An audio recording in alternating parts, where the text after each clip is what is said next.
Welcome back to our channel 29 அப்படிங்கிற ஒரு Tamil romantic comedy drama மூவியை இப்போ நமக்கு நெட்ஃப்ளிக்ஸில் ஆட் ஆகிருக்கு. இது வந்து ஒரு ஏஜ் கமிங் ட்ராமா மூவி தான். இதோட சிம்பிளான கதைன்னு பார்த்தாக்க இதில் 30 வயசு ஆகிறதுக்கு முன்னாடி ஒரு ஆர்டினரியான நம்ம ஹீரோ ஃபேஸ் பண்ணுற ஒரு தெளிவான ஐடென்டி கிரைசிஸ் பற்றின ஸ்டோரி தான். நம்ம ஹீரோ சத்யா ஒரு 29 வயசு பையன், அதுவும் ஒரு பேச்சுலர். பெருசாக கிரியில் கோல் இல்லாமல், லவ் இல்லாமல், மேட்ச் இல்லாமல் ஃப்ரெண்ட்ஸ் கூட எய்ம்லெஸ்ஸான லைஃப்பை வாழ்ந்துட்டுருக்காரு.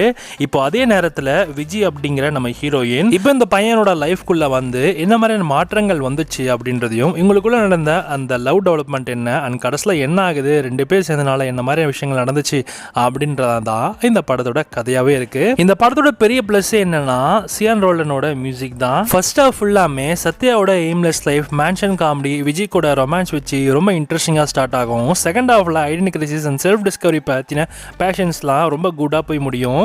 ஓவரால் ஒரு லேகே இல்லாமல் ஒரு கம்மிங் ஏஜ் ட்ராமா மூவியாக ஒரு எமோஷனல் ஸ்ட்ரெச்சோட இந்த படத்தை கொஞ்சம் லைட்டாக ஸ்லோவாக்குன்னு தான் சொல்லணும். பட் ஸ்லோவாக்குனாலும் ஓரளவுக்கு நல்லாவே இந்த படம் போகுது. ஒரு மாதிரி ஃபீல் குட்டாகவும் இருக்குது சில இடத்துல. கண்டிப்பாக நீங்களும் இந்த படத்தை தாராளமாக ட்ரை பண்ணலாம். இந்த 29 மூவி இப்போ உங்களுக்கு நெட்ஃப்ளிக்ஸில் கரண்ட்டாக அவைலபிளாக இருக்குது. ஒரு நல்ல மூவி அண்ட் நல்ல ஒரு feel good coming age drama மூவிலாம் நீங்கள் விரும்பி பார்ப்பீங்கன்னா உங்களுக்கு இந்த படம் செட் ஆகும். கண்டிப்பாக நீங்கள் இந்த படத்தை ட்ரை பண்ணி பாருங்கள். இந்த படத்துக்கு SRS ரேட்டிங்ஸ் 5க்கு 3 கொடுக்கலாம்.